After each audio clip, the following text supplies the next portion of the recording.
नमस्कार। संक्रमण का दौर है, चुनाव की राह मुश्किल है, लेकिन भारतीय जनता पार्टी ने पूरी की पूरी चुनावी रणनीति ही बदल डाली है। नमस्कार, फर्स्ट बिहार झारखंड देख रहे हैं आप, और इस वक्त मैं शशि भूषण आपको बीजेपी के अंदर खाने से जो खबर आ रही है और जो एक प्रेस विज्ञप्ति या बीजेपी की तरफ से जो आधिकारिक जानकारी दी गई है, उस खबर पर चर्चा करने के लिए आपके साथ जुड़ा हूं। दरअसल भारतीय जनता पार्टी के राष्ट्रीय अध्यक्ष जेपी नड्डा ने आज संक्रमण के इस दौर में बिहार बीजेपी के बड़े नेताओं के साथ वर्चुअल मीटिंग की है। इस मीटिंग में पार्टी के प्रदेश अध्यक्ष डॉक्टर संजय जायसवाल, संगठन महामंत्री नागेंद्र जी, उप मुख्यमंत्री बिहार के जो बीजेपी नेता हैं सुशील कुमार मोदी, केंद्रीय मंत्री गिरिराज सिंह सरीखे तमाम बड़े नेता जो प्रदेश स्तर के हैं वो इस बैठक में जुड़े हुए थे। जेपी नड्डा ने जब मीटिंग शुरू की तो उन्होंने सबसे पहले सबका हालचाल जाना, ये पूछा कि बिहार में आखिर क्या स्थिति है कोरोना को लेकर के, और उसके बाद जो कुछ हुआ वो खबर हम आपको बता रहे हैं। दरअसल भारतीय जनता पार्टी बिहार में विधानसभा चुनाव को लेकर के सबसे पहले एक्टिव मोड में आ गई थी। आप याद करिए, अमित शाह बीजेपी के पूर्व राष्ट्रीय अध्यक्ष और केंद्रीय गृह मंत्री, सबसे पहले उन्होंने वर्चुअल रैली की थी, और उस वर्चुअल रैली को यह संकेत माना गया था शंखनाद का, बिहार चुनाव के शंखनाद का। और अमित शाह ने उस दौर में ही कह दिया था, जब उन्होंने वर्चुअल रैली की थी तो उन्होंने कह दिया था कि कोरोना काल के बीच जो चुनाव होंगे उसमें वर्चुअल डिजिटल कैंपेन की भूमिका बहुत बड़ी होगी। और अब उसी कैंपेन की तरफ बढ़ते हुए आयोग ने भी सुझाव मांगे हैं सबसे। लेकिन आज जो बैठक हुई उस बैठक में अब पार्टी ने अपनी नीति बदल दी है। मतलब ऐसा क्या हुआ कि पार्टी ने अपनी नीति बदल दी, पहले इस पर आते हैं। देखिए, भारतीय जनता पार्टी के अंदर जो अमित शाह ने वर्चुअल मीटिंग की उसके बाद सभी लोग एक्टिव हो गए थे। लगातार जो कैंपेन है वो चल रहा था, कैंपेन जमीनी स्तर पे चल रहा था, ऐसा नहीं है कि सिर्फ वर्चुअल मोड में चल रहा था। कैसे चल रहा था वो बताते हैं। दरअसल प्रधानमंत्री नरेंद्र मोदी ने जो दूसरी पारी की अपनी सरकार के 1 साल पूरे किए, मोदी सरकार 2.0, उसके 1 साल पूरे होने के बाद एक रिपोर्ट कार्ड जारी किया गया, और यही रिपोर्ट कार्ड लेकर के बिहार में बीजेपी के नेता कार्यकर्ता जिलों में, कस्बों में, गांवों में, पंचायतों में हर जगह घूमते नजर आए। फेसबुक पर उनके फोटोज आने लगे, वीडियो आने लगे, उसको शेयर करने लगे अपने व्हाट्सएप स्टेटस, फेसबुक स्टेटस में। तो ये पूरा एक्सरसाइज जो है वो बड़ा कैंपेन, बड़ी कैंपेन के शक्ल में आगे बढ़ रहा था। इसी बीच पार्टी ने क्षेत्रीय बैठक बुला ली। पार्टी के जो प्रभारी हैं बिहार में, भूपेंद्र यादव, वो आए। उसके पहले बीएल संतोष आए थे, वो अमित शाह की रैली के पहले। तो जो भूपेंद्र यादव ने क्षेत्रीय बैठक की उसमें अलग अलग जिलों के लोगों को बुलाया गया, लेकिन इसी क्षेत्रीय बैठक के दौरान कोरोना का संक्रमण हो गया। और संक्रमण ऐसा वैसा नहीं हुआ, संक्रमण ऐसा हुआ कि पार्टी के प्रदेश अध्यक्ष, पार्टी के संगठन महामंत्री और कई प्रदेश स्तर के बड़े नेता पॉजिटिव पाए गए। उनका इलाज हुआ। सरकार के अंदर बीजेपी के 2 मंत्री जो शामिल हैं वो पॉजिटिव हो गए, उनका भी इलाज हुआ, और सभी धीरे धीरे ठीक भी हो गए। अच्छी बात है। लेकिन इस बीच एक बहुत बुरी खबर आई। बुरी खबर आई कि बीजेपी के विधान पार्षद सुनील कुमार सिंह, जो दरभंगा से आते थे, उनका निधन हो गया कोरोना की वजह से। एम्स में उनका इलाज चल रहा था, और यही घटना जो है वो बीजेपी के लिए बड़ा झटका बन करके आया। यह घटना आई। इसके बाद बीजेपी ने आत्ममंथन में जाकर के, मतलब सेल्फ थिंकिंग में जाकर के, बीजेपी के नेताओं ने स्ट्रेटेजी बदलने को लेकर के प्लानिंग शुरू कर दी, और फिलहाल उन्होंने सब कुछ रोक दिया। मतलब पार्टी में जो कैंपेन, जो वर्चुअल मीटिंग, जो सारी चीजें हो रही थी उसको रोक दिया गया। ये चीजें तब तक रुकी रही जब तक संजय जायसवाल एम्स में इलाज करा रहे थे। संजय जायसवाल एम्स से निकले, उन्होंने पहले वर्चुअल मीटिंग की पार्टी के नेताओं के साथ, और उसके बाद गुरुवार को संजय जायसवाल बेतिया के उस हॉस्पिटल में पहुंच गए जहां कोरोना मरीजों का इलाज हो रहा था। आप याद करिए। और मंगल पांडे उसके ठीक 2 घंटे के बाद पटना के एनएमसीएच अस्पताल पहुंच गए, जहां कोविड डेडिकेटेड हॉस्पिटल जो है बनाया गया उसको। अब तक, मतलब कोरोना काल की शुरुआत जब से हुई तब से बिहार के स्वास्थ्य मंत्री ने वहां का दौरा नहीं किया था, लेकिन स्वास्थ्य मंत्री मंगल पांडे जैसे ही पार्टी के प्रदेश अध्यक्ष पहुंचे बेतिया में, वो डॉक्टर भी हैं संजय जायसवाल, और कोविड काल में हमने देखा है उन्होंने मरीजों का ट्रीटमेंट किया था, लेकिन कोरोना मरीजों का नहीं किया था। इस बार वो कोरोना मरीजों के बीच थे, पीपीई किट पहन करके, और लगातार उन्होंने उनसे बातचीत की, उनका हालचाल जाना, और ये एक बड़ा मैसेज दे करके गया।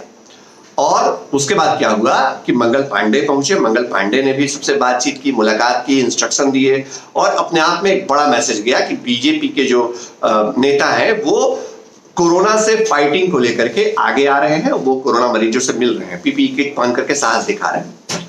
बड़ी अच्छी बात है। आज जब बीजेपी के राष्ट्रीय अध्यक्ष ने बैठक की और उन्होंने कहा कि कोविड से फाइटिंग के लिए हमको मदद करनी होगी लोगों की, जो बिहार में बाढ़ की आपदा है, इस विपदा की घड़ी में हमको लोगों के साथ खड़ा होना होगा।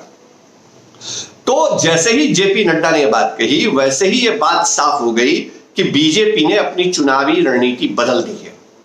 हम आपको बता रहे हैं कि रणनीति क्या बदली गई और क्यों बदली गई। दरअसल भारतीय जनता पार्टी के नेतृत्व को, राष्ट्रीय नेतृत्व को इस बात का डर सता रहा था कि कहीं चुनाव को लेकर के जो पार्टी का बेहद आक्रामक रवैया है उसका खामियाजा न बिहार में उठाना पड़े। बिहार में हर व्यक्ति आजकल कोरोना से परेशान है और पूरा उत्तर बिहार जो है वो बाढ़ से परेशान है। लोगों की अपनी परेशानियां हैं, किसी की रोजी रोटी की परेशानी है, किसी का धंधा चौपट है, किसी के नौकरी में परेशानी है, कोई बीमार है, और इन तमाम मुश्किलों के बीच चुनाव की बात किसी को अच्छी नहीं लग रही। और वो बात अगर अच्छी नहीं लग रही, बीजेपी के नेता जब इसकी चर्चा करेंगे तो ये मुश्किलें हो सकती हैं। पार्टी के केंद्रीय नेतृत्व ने बाकायदा फीडबैक लिया इस मामले पर, और ये फीडबैक लेने के बाद नेतृत्व इस नतीजे पर पहुंचा कि फिलहाल वोटरों से, फिलहाल बिहार की जनता से चुनाव की बात न की जाए। मतलब अगर बीजेपी चुनाव की बात करती है इस वक्त में, इस दौर में, इस आपदा की घड़ी में, तो हो सकता है कि उसका रिएक्शन निगेटिव हो, और ये निगेटिव रिएक्शन बीजेपी को, अगर विधानसभा चुनाव होते हैं बिहार में, तो उसका खामियाजा उसको उठाना पड़ सकता है। तो पार्टी ने यह तय किया कि फिलहाल हम चुनाव की बात नहीं करेंगे। तो फिर क्या करेंगे, यह भी एक सवाल है। लोगों से संपर्क कैसे होगा? अगर चुनाव हो जाते हैं समय पे, तो बीजेपी जो इतनी शुरुआती तैयारी के साथ आई थी वो बीजेपी पिछड़ जाएगी। तो तय ये हुआ कि बीजेपी लोगों की मदद करेगी। कोरोना आपदा में लोगों की मदद के लिए, बाढ़ आपदा में लोगों की मदद के लिए बीजेपी हर जिले में टास्क फोर्स बनाएगी। पार्टी के प्रदेश अध्यक्ष ने इस बात की घोषणा भी कर दी जेपी नड्डा के साथ मीटिंग में, और अब पार्टी उसको एक्टिव करने जा रही है, मतलब इस अभियान को शुरू करने जा रही है। मकसद इसका क्या है, इस बात को भी समझिए। बहुत अच्छी बात है कि कोरोना काल या विपदा में या बाढ़ की आपदा में जो लोग परेशान हैं, जो लगातार मुश्किलों का सामना कर रहे हैं, उनको बीजेपी के नेता मदद पहुंचाएंगे। चुनाव की बात नहीं होगी, लेकिन ये कनेक्टिविटी है वोटरों से, जनता से, लोगों से, और ये कनेक्टिविटी बीजेपी को ऐसा लगता है कि ये कनेक्टिविटी उनके लिए एक बेटर आउटकम देकर के जाएगी, एक बढ़िया नतीजा देकर के जाएगी। ये बीजेपी की प्लानिंग है, बीजेपी की रणनीति है। बीजेपी के जो थिंक टैंक के लोग माने जाते हैं, उन्होंने इसका खाका जो है वो तैयार किया है। बीजेपी का कोई कार्यकर्ता, कोई नेता जो मदद करेगा, चुनाव की बात नहीं करेगा, लेकिन जो मदद करेगा इस विपदा की घड़ी में, अगर भविष्य में वो वोट मांगने जाता है या वो पार्टी के लिए अगर संवाद करता है, तो जिनकी मदद की गई होगी वो निश्चित तौर पे बीजेपी के नेताओं की बात सुनेंगे, कार्यकर्ताओं की बात सुनेंगे। और पार्टी यही चाहती है, नेतृत्व यही चाहता है कि संवाद न टूटे। नेतृत्व चाहता है कि वोटरों से कनेक्टिविटी जो है वो जुड़ी रहे, वो खत्म ना हो। जो हमने शुरुआती दौर में, मतलब बीजेपी ने जो शुरुआती दौर में पहल की थी, उसमें पिछड़ना नहीं चाहती है बीजेपी। इसलिए अब चुनावी रणनीति जो है वो बदल दी गई है। मतलब चुनाव की चिंता नहीं की जा रही है, लेकिन चुनाव ही मकसद है, इस बात से इनकार नहीं किया जा सकता। सियासी जानकार इस बात को मानते हैं। बीजेपी की प्लानिंग बेजोड़ रही है चुनावों में, इस बात से कोई इनकार नहीं कर सकता। उन्होंने अपने दम पे जिस तरह की रणनीति बनाई, जिस तरह का संगठन खड़ा किया, जिस तरह वो इलेक्शन मैनेजमेंट करते हैं, ये तमाम चीजें उनको बेहतर नतीजे देकर के जाती हैं। बिहार में फिलहाल कोरोना काल में, बाढ़ की आपदा में रणनीति बदल गई है, लेकिन लक्ष्य जो है वो बीजेपी के सामने विधानसभा चुनाव है। आयोग को यह तय करना है कि विधानसभा चुनाव होंगे या नहीं होंगे, ये अभी फैसला हुआ नहीं है। तो इस फैसले का इंतजार पूरे बिहार को है, बिहार की जनता को, बिहार के राजनेताओं को, तमाम पॉलिटिकल पार्टीज को, तो उसका इंतजार सब लोग कर रहे हैं। फिलहाल ये हकीकत है कि बिहार में कोरोना एक बड़ी चुनौती है। उत्तर बिहार के 1 दर्जन जिलों के लिए बाढ़ एक मुसीबत है। बाढ़ मौत बन के उनके सर पे मंडरा रही है उन लोगों के जो उस जिले से आते हैं। तो बीजेपी ने जो टास्क फोर्स बनाने की बात कही है, वहां भी बीजेपी दूसरे राजनीतिक दलों से एडवांटेज लेना चाहती है और बीजेपी को यह बढ़त मिल जाएगी क्योंकि संगठन उनका मजबूत है। अब इंतजार इस बात का है कि जो कमिटमेंट पार्टी के प्रदेश नेतृत्व ने राष्ट्रीय नेतृत्व से किया है वो कब एक्टिवेट होता है और उसका मोड क्या होता है। तमाम खबरों पर हम नजर रखेंगे, नजर सिर्फ ऊपर से नहीं, अंदर से। सियासत की हर खबर हम आपके लिए लाते रहेंगे क्योंकि हम फर्स्ट बिहार हैं। हमारे चैनल को लाइक करिए, सब्सक्राइब करिए। अगर मर्जी ना करे तो आप नहीं भी कर सकते हैं, लेकिन www.firstbihar.com को जरूर विजिट करिए क्योंकि यहां खबरें आपको अलग अंदाज में मिलेंगी। नमस्कार।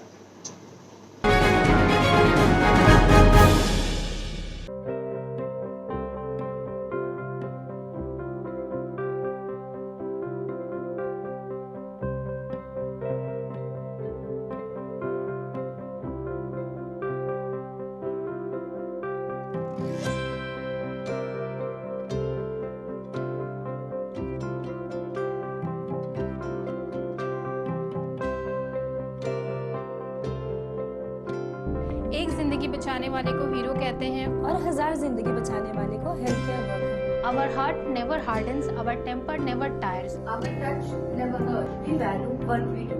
We at Paras work for cause, not for applause. Lockdown के समय, लॉकडाउन के बाद हम हैं आपके साथ।